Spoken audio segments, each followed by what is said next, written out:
The following is an archived interview originally conducted by Julius B. Chaton. This interview was aired on KFCF 88.1FM, Free Speech Radio for Central California. For more details, please visit kfcf.org. Yes, Yvis has been patiently waiting, and I thank him very much for waiting. We're going to finally hear the male perspective and some of the difficulties that we as men face. Well, you know what? I'm actually a little intimidated after that last call. I wasn't able to be as entertaining or as forthright as that. That was just amazing. Now I don't even want to talk about it. No, this is Yvis, ladies and gentlemen. I feel so inferior. I'm like, you went from this strong woman to this guy who just dates and watches movies. I don't know. Well, it's important to get the average guy, and I think... Okay, good. Well, you can't get any more average than me. Well, thank you very much. What was the question? Well, thank you very much for Yvis for just coming in and joining us. Tell us a little bit about yourself. First of all, your name. My name? Yes, please tell us your name. Where my name came from? Well, my mother was a drug addict. Oh. No, I'm kidding. Oh, okay. I was wait a bit. Wow, that was straight up. I'm joking. Oh, okay. She was an alcoholic. No. This guy's got jokes. Actually, my grandmother, my mother's from Honduras. I'm half Latino, half Italian. I see this. And, okay. So the Cannavale, it's Yvis Cannavale. Am I pronouncing that correctly? Yvis Cannavale. Oh, okay. There we go. Yeah, see, I hated my name until I discovered girls. Yeah, because the women go for that. Yeah. Oh, yeah, absolutely. They hear the Yvis, they're like, ooh, he must be a man of mystery. And they look, they're like, he's a Latino. Exactly, oh, my God, he's sexy. Ooh, what a name. Go on. Yeah, they hear the name, and then they look, and they're like, well, okay, fine. No. So my name came from my grandmother in Honduras used to let boarders stay at her place when they were travelers who would just come through the country, and my mother found the name in a newspaper. Wow. In a foreign newspaper, and she thought it was very pretty and very nice, and gave it to me. Later on, we discovered she found it in the obituaries. Oh, my goodness. This guy's too much. So, that explains the 10 years of therapy I've been in. So, it's this is too much. I think he needs to be on our team. What should we say? Should we have an honorary election I like him already. Yeah, absolutely. Yvis, I have a ton of questions for you, and I think we should just jump right into this here, because I think as men, there's a lot of stereotypes associated with guys, especially over 30, who are dating. What has kept you so long from, marriage? What's the deal here? And I have a little some statistics for our audience to share with this here. The media, it's done a sufficient job of portraying single men over 30 to be serial daters. According to the datingonline.org, serial daters are people who have a large number of short-term romantic, physical, or sexual relationships, but seem unable to commit or remain in a romantic relationship, for any length of time. Now, when looking for a mate, have you ever encountered someone who has had reservations about dating you because they, assumed you were a serial dater?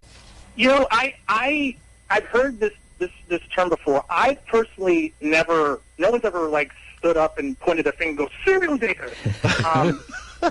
But the closest I guess I could come to is the fact that it had started happening around 30. I'm actually lucky I got in this, because I'm actually turning 40 next week. Oh, wow. So I got right under the wire in the whole dating over 30. Yeah. Yes, you did. Well, it's 30 and up, so you're good. And it's just like Cougarville, and but it started happening about 35, 36, where the whole question of you go on a date and you start talking about yourself, and the whole thing comes out that I've never been married and I don't have any kids.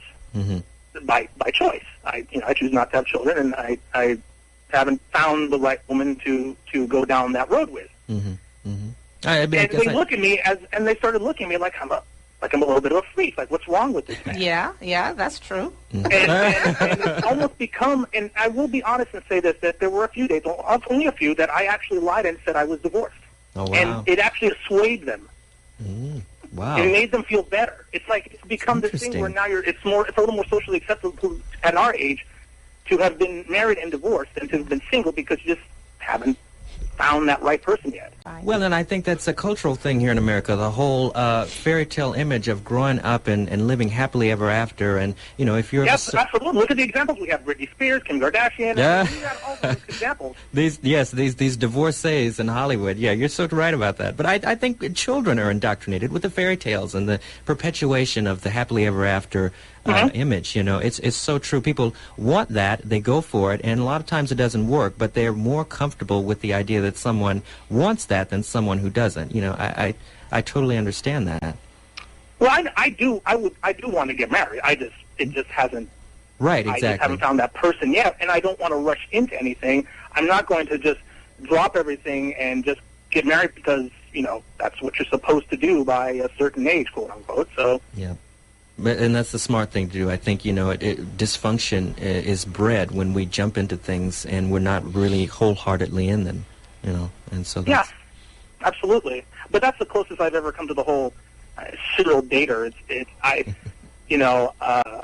Well, you know, Yvis, our next question for you, I don't even think I have to ask it because it's obvious that it does exist in your personality. But dating, the humor aspect, because datingonline.org has stated that humor trumps looks. Apparently 9 out of 10 women say that they look for humor in their idea of a perfect guy. So when you approach women, do you consider humor to be an important part of your strategy? Can he send a picture on Facebook so we can see what he looks like? You know what? I'll say so right now. You know, yes, humor is important because I'm not Brad Pitt and I'm not even close to Brad Garrett. So humor I do think is important. But here's the thing also. You know, when I hear people talk about humor is important, intelligence is important, and all those factors are important.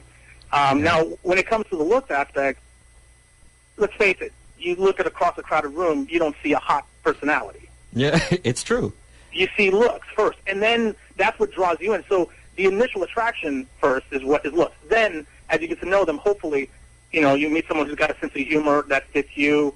You know, because my sense of humor can be a bit rough sometimes. Like Are you keeping it PG for us tonight? Absolutely. Okay, good. It is G-rated for me, right? I'm biting my lip every 5 seconds. Okay, all right. Okay. I get the feeling if you got a couple of beers under your belt, you know, you would just let all things... Beers. You can Kool-Aid. Okay, even Kool-Aid. Okay. If I had some Tang, I'd be okay. I'm fine. I like this guy.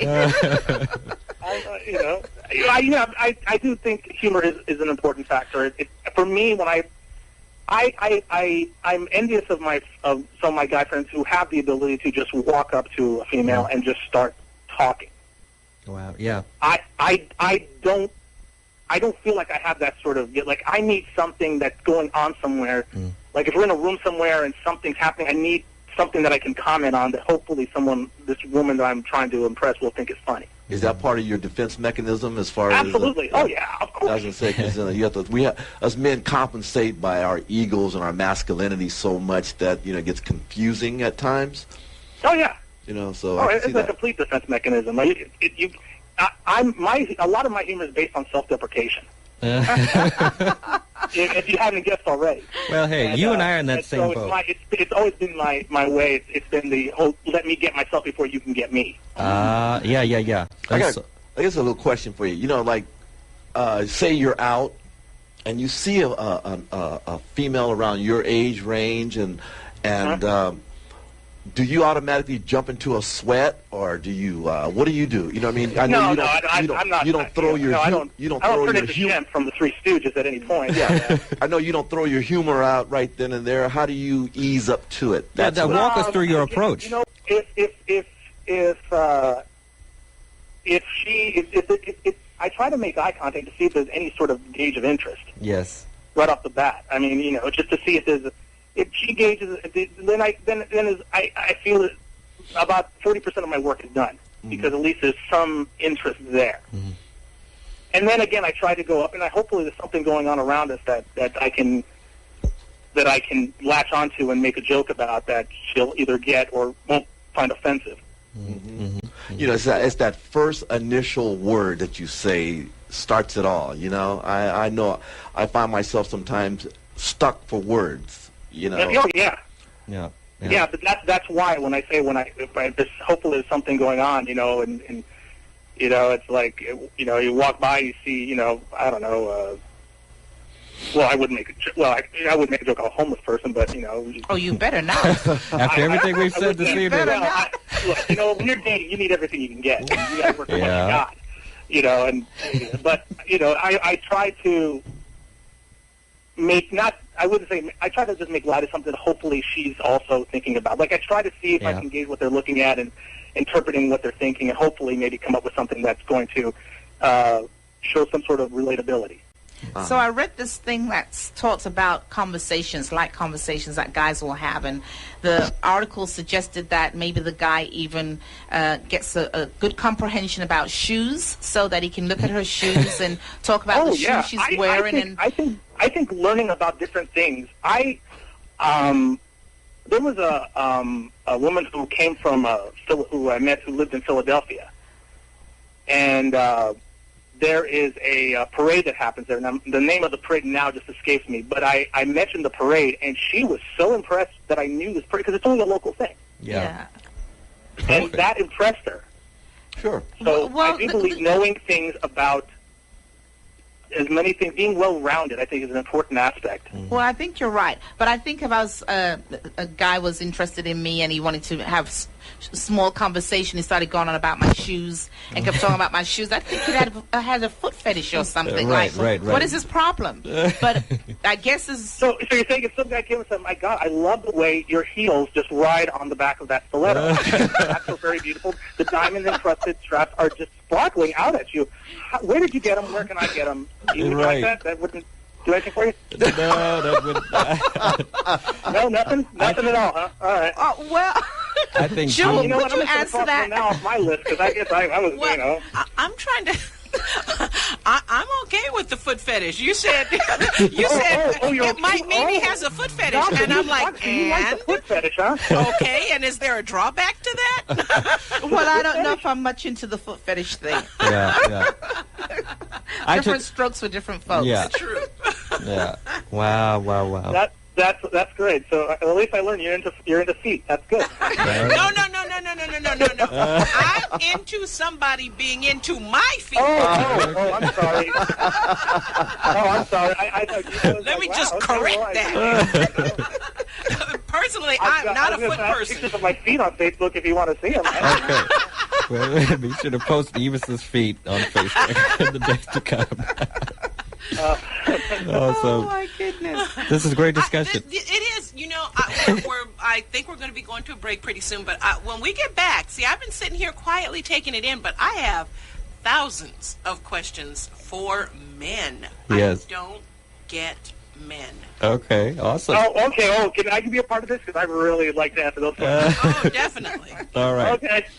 I hope I'm not supposed to be the representative of every male. I don't know if that's Okay, really we good. got that cleared. No, you're not representing every male, although I'm taking notes.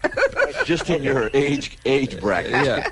The male with a definite sense of humor. You know. Yeah. That's And you know, we need humor today, really, Yeah. though. You know, so I like this. I like this side of Yvis, although I don't know the other side of him. Yeah. Okay, well, I will. You know what? I will try to be serious this time.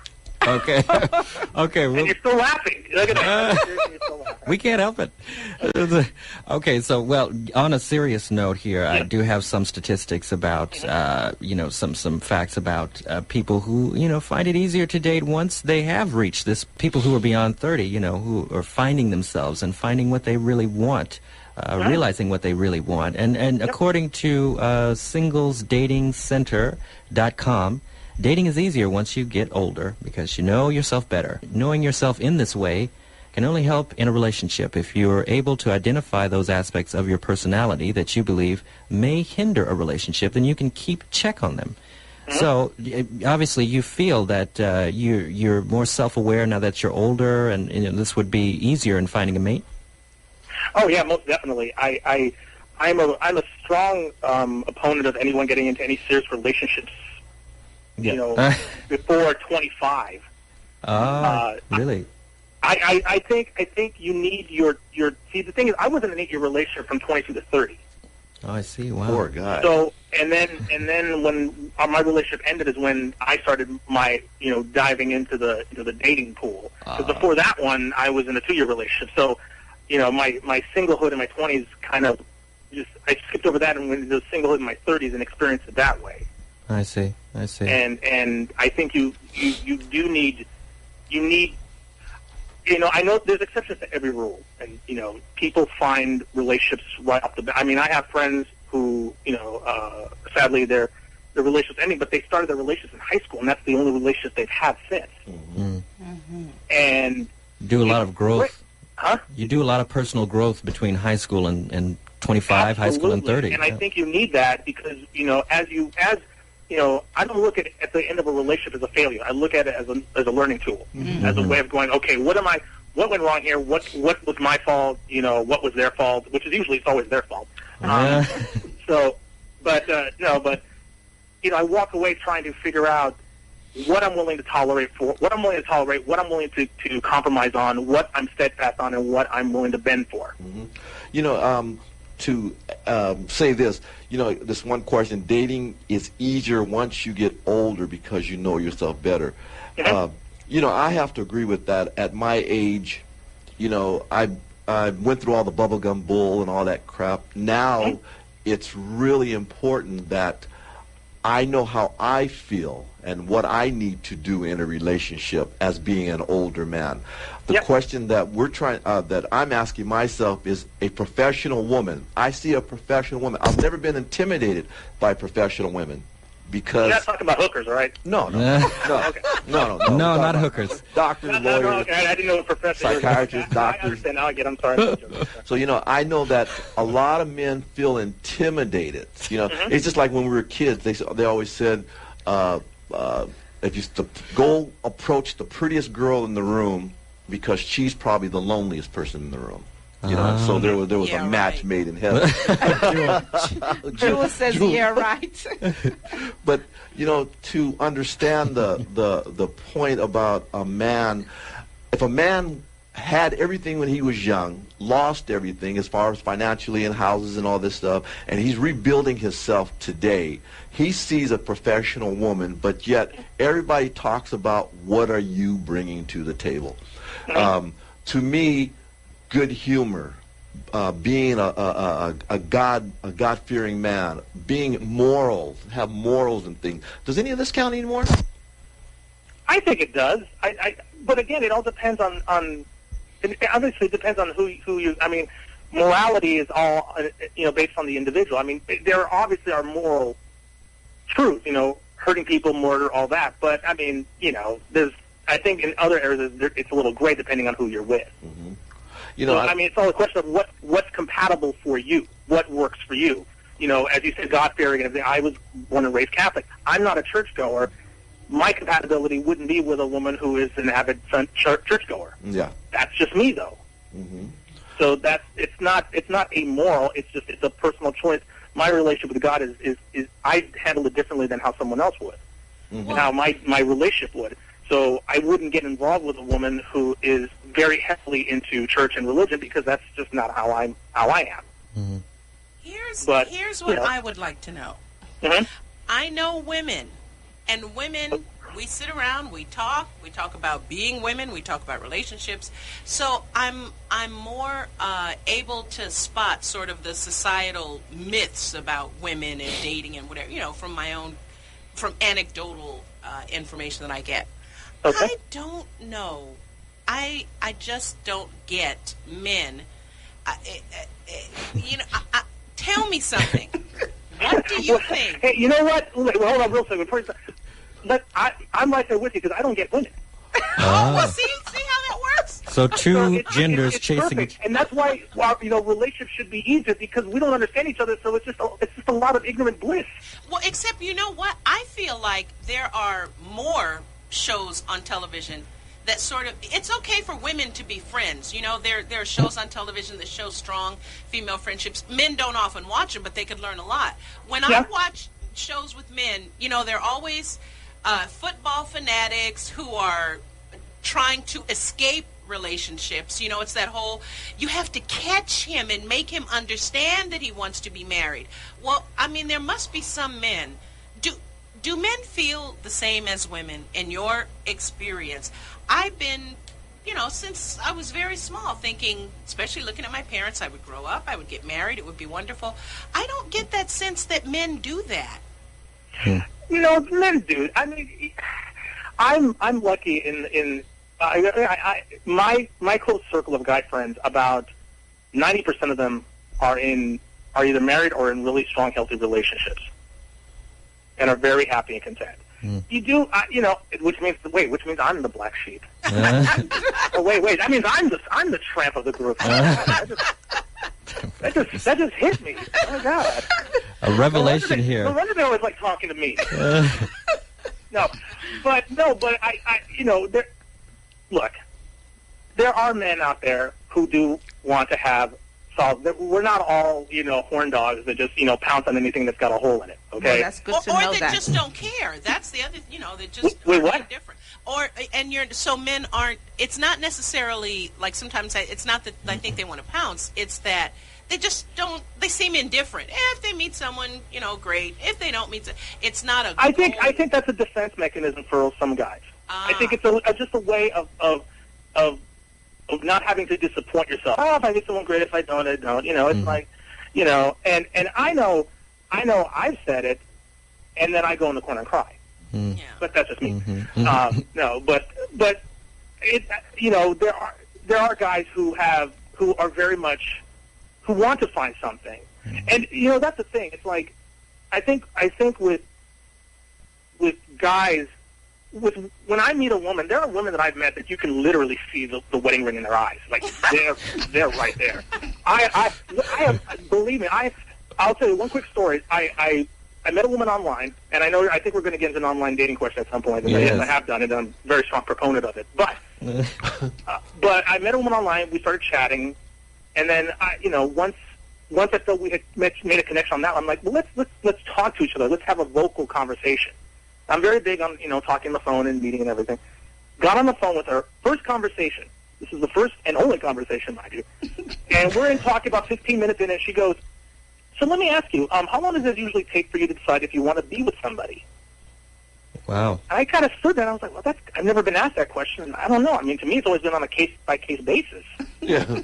I went, well, I just threw out a number, like, 3 months of straight dating. Like, we see each other pretty much almost all the time. And she paused and she went, oh, no, that's not going to work for me. Yeah. Oh my God. She's ready. And I was like, excuse me, yeah, I'd like to get married in 6 months. Oh. And I looked at my imaginary watch and went, oh, sorry about your damn luck. Yeah, that's not going to. So, but I know guys also, I know a few guys who also have that very much, like, they want to be married. Like, it's not just, like, I'd like to get married.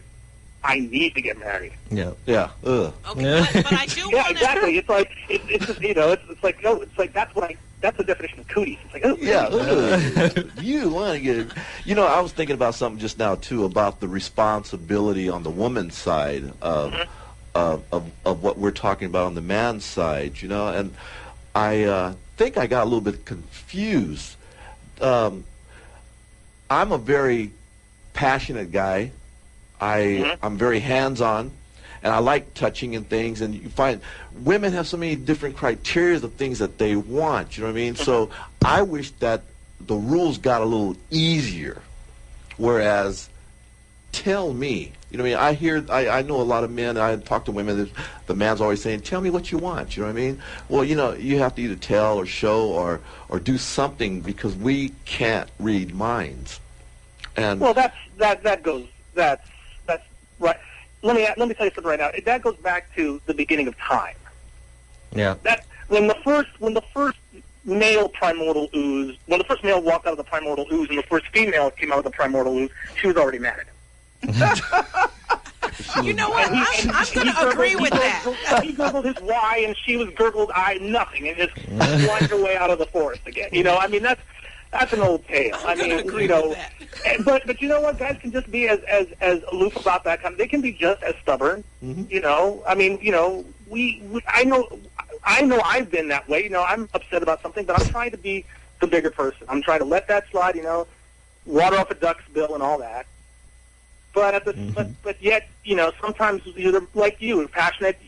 Sometimes, I'm sure you probably wear your heart on your sleeve, and your emotions tend to come out when you don't want them to. We all have those occasions. Well, I've learned, like we were talking about age, how not to do that because of my age that I'm in. But that's, I'd like to think that we all reach this level of maturity, but come on, we all know guys that are, they may be 30 and above, but mentally they're like 12 and under. Mm-hmm. Inability to develop.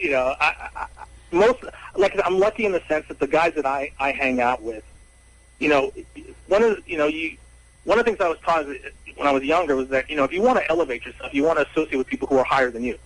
Mm-hmm. Yeah. Because that forces you to up your game. Yeah. So true. And I've been lucky in the sense that the men that my father and my male friends that I've been able to hang out with, and my brother, who's 10 years younger than me, but believe me, he's like 20 years more mature than I'll ever be. Wow. He's my example of what a man really should be. My mom, my brother, and my dad.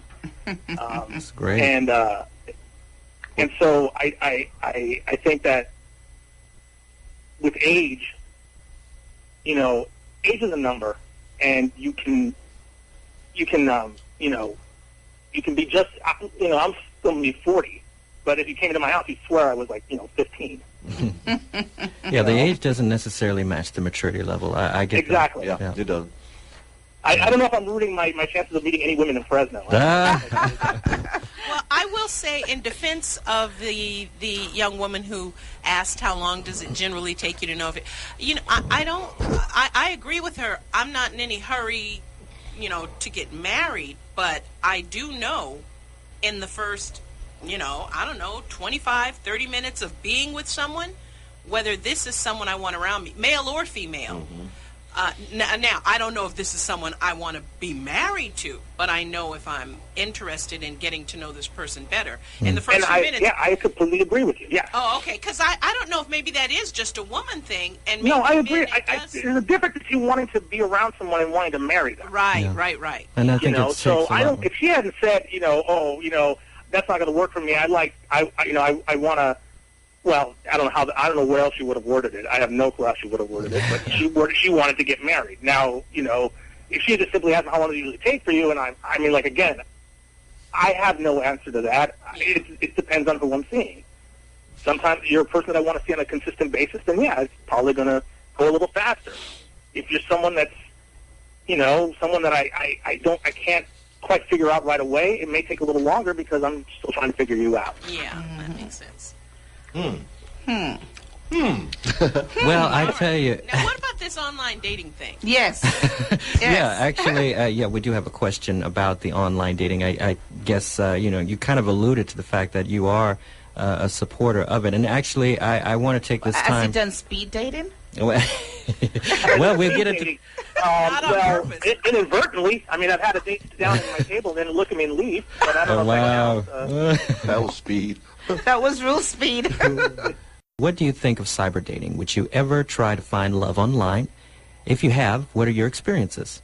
So, I turn that question over to you, Yvis. Yeah, I have done it. I think it's a great tool. I don't necessarily think it should be the only method of trying to meet someone, unless it's you're a single parent who it's really hard for you to be able to go out. Or and even a very busy business person, although even if you're a busy business person, I don't know when you find time to actually date anybody, but I do think online dating is a great tool. It bothers me sometimes when I hear people dismiss it or look at it as, oh my God, online dating, it's sort of creepy guys hang out, because you've never met a creepy guy at a bar. Exactly. You can meet a creepy guy anywhere. Really. Yeah, exactly. I mean, and I like I said, I don't think it should be the only tool. I think it should be, part of if you are interested in meeting people, then it's part of a repertoire. You go out, to a bar, you go out and about and meet people there. You practice face-to-face interaction so that you're not just concentrating solely on the internet. And I have met women online who have written me, wonderful emails, really funny, very, very intelligent, very witty emails, and then I talk to them on the phone, and they're just dead. No personality at all. It's just like talking to rice cakes. Yeah, wow. And sometimes you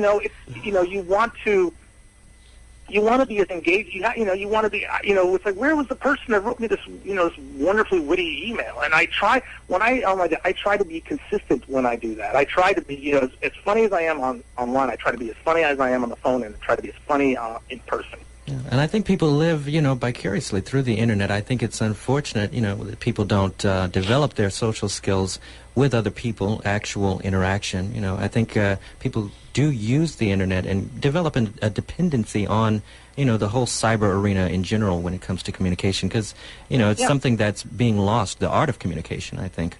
Well, I think also that, with the internet, even with online dating, I mean, usually you have a picture up of yourself. But even still, there is still this feeling of anonymity, and you see people pop up their online chests like they're the toughest guy in the park. Yeah. And they feel they can say anything they want. I mean, I have female friends who do online dating, and they have shown me some emails that some of these guys send to them, and I have to literally all the time stand up and apologize for the male race because some of them are just so obnoxious and so. I mean, look. We guys generally have that reputation of we want sex. That's the reputation that guys have.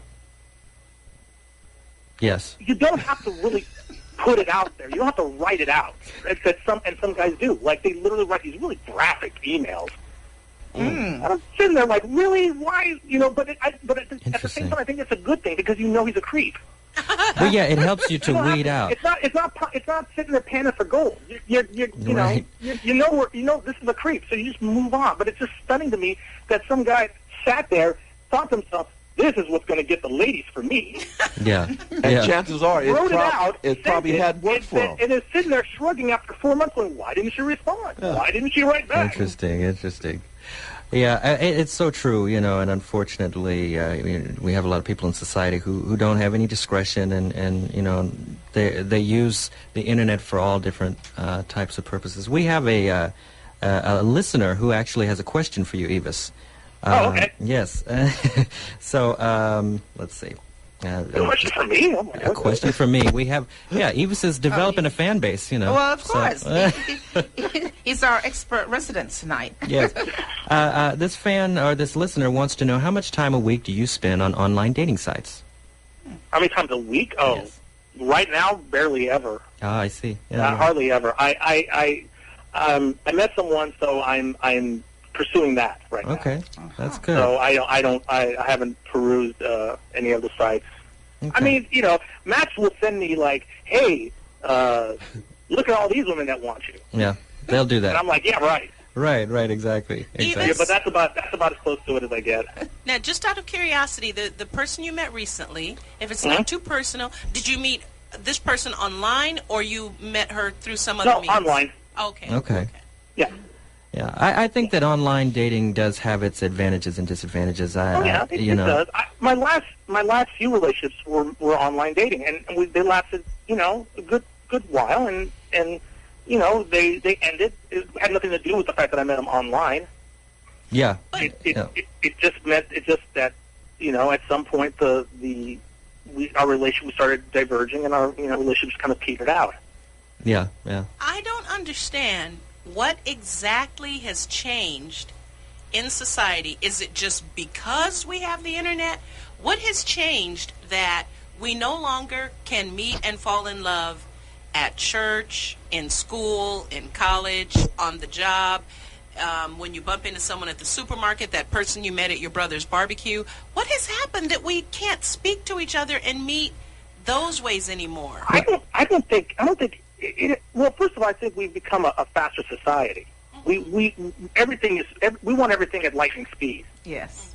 Including our dating. So it's like you see the movies and you see that film where the couple in the beginning it's instantaneous. You can see the electricity in the air, and we kind of want that. Even though, and I don't think anything's really changed. I mean, I know. Here's the thing: the people that some of the friends that I have who are married met their wives online. They met them, and they developed a relationship, and now they're happily married and have kids. I know people who met, they were set up by friends. I know people who met who did bump into each other at a grocery store. I think the advent of the internet has helped. I don't know if.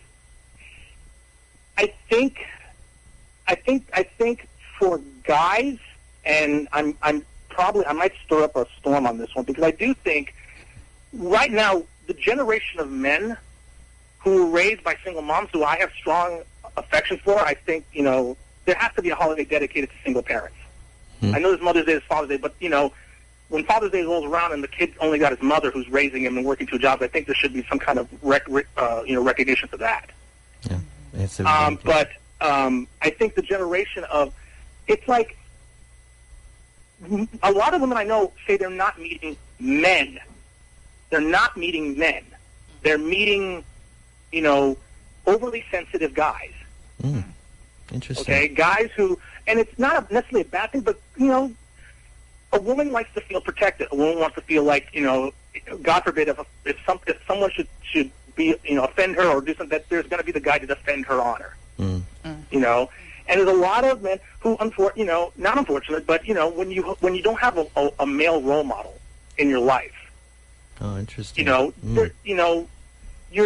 The sensitivity level's high, but then the testosterone levels kind of drop a little. And I hope I'm not offending anybody, but no, this is good. I see where you're going with that. It's true. The idea that that is really it plays an integral role. The idea of a male role model, absolutely. And are we? Sometimes I wonder though if some of the male role models and female, for that matter, have maybe been misleading us, and that's part of the problem. Like men, just to date myself, men perceive women as, you ought to be June Cleaver or Donna Reed or Claire Huxtable, and women perceive men as, you ought to be MacGyver and you ought to be Casanova. Maybe some of these stereotypes we have been taught through television and popular media are part of the problem. I think they are. Yeah, but I also think that there's stereotypes and things of that nature all over. Not even just through television. I mean, look at the oldest one is that a man who sleeps around is a stud, and a woman who sleeps around is a tramp. Right. I mean, that's I don't see, and I honestly I think we are now we are at a point where the reality is, most men understand this. The reality is, the whole idea of the wife, having the wife stay at home and cook and take care of the house and take care of the kids and do the grocery shopping and the laundry and all that. But the reality is, we don't. That is starting to fade away. The two household income is more prevalent and more normal now, and more of a necessity. Yeah, it's a necessity. I only know I can count on one hand how many couples I know where it's only a one income household. And and I don't mean like they live in like a hovel. I mean, these are people who are successful, and I can count on one hand how many actually are only a one income household in that area. Yeah. Everybody else I know is two, and that's the reality. So I think that guys understand that and believe me, I don't know, the guys I know, I don't know too many guys that would tolerate if their wives just stayed at home in terms of if they just stayed at home and did nothing. Because I know one guy that's like, I just want my wife just to kick back because she needs to be taken care of. And I can appreciate the thought, but the reality is that, come on. Thank you for listening to this archived interview originally broadcast on KFCF 88.1 FM. For more information on free speech radio in Central California, visit kfcf.org.